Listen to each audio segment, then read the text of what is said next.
नवीन घडामोडी पाहण्यासाठी आपल्या बारामती झटका या यूट्यूब चॅनलला सबस्क्राइब करा व बेल आयकॉन दाबा म्हणजे ताज्या घडामोडी आपणापर्यंत पोहोचतील। संगम तालुका माळशिरस येथे झालेल्या बैठकीमध्ये भाजपचे के पाटील यांनी भाषणामध्ये बोलत असताना माजी आमदार राम सातपुते यांच्यावर चुकीच्या पद्धतीने आरोप करत असताना पंढरपूर तालुक्याची बदनामी देखील केली आहे। चुकीचे व बेताल वक्तव्य केलेल्या के पाटील यांना धमकी वजा इशारा माऊली हळणवर यांनी दिला आहे। तर आपण प्रत्यक्षच पाहूयात ते काय म्हणतायत। माळशिरस तालुक्यातील संगम येथे एका जाहीर सभेमध्ये बोलताना भारतीय जनता पार्टीचे कार्यकर्ते के पाटील यांनी माळशिरस तालुक्याचे माजी आमदार राम सातपुते साहेब यांच्यावरती बेछूट असे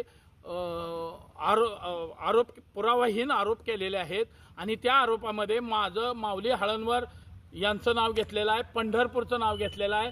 त्यामुळे पंढरपूरची सुद्धा बदनामी करण्याचं काम त्यांनी केलेलं आहे आणि भारतीय जनता पार्टीची बदनामी केलेली आहे। के पाटील यांचा राजकीय आलेख पाहता गेल्या अनेक वर्षापासून ते कशा पद्धतीने राजकारण करतात, कुठल्या निवडणुकीमध्ये कुणाला मॅनेज असतात हे समजा तालुक्याला माहिती आहे आणि पक्षालाही याचं माहिती झालेलं आहे। त्यामुळं हवालदिल होऊन अशा बेछूट प्रकारचे आरोप करत आहेत।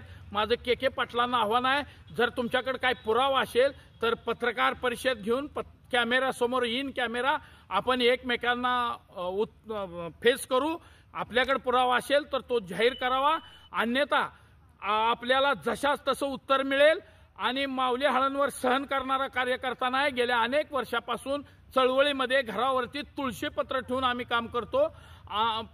मी भारतीय जनता पार्टीकडे सुद्धा नेत्यांना विनंती करतोय की अशा कार्यकर्त्यांकडे ज्या निवडणुकीमध्ये वेगवेगळ्या प्रकारचं काम करतात, पैसे हडप करतात, अशावरती योग्य कारवाई करावी, अन्यथा असल्या लोकांमुळे भारतीय जनता पार्टी या सोलापूर जिल्ह्यामध्ये बदनाम होत आहे।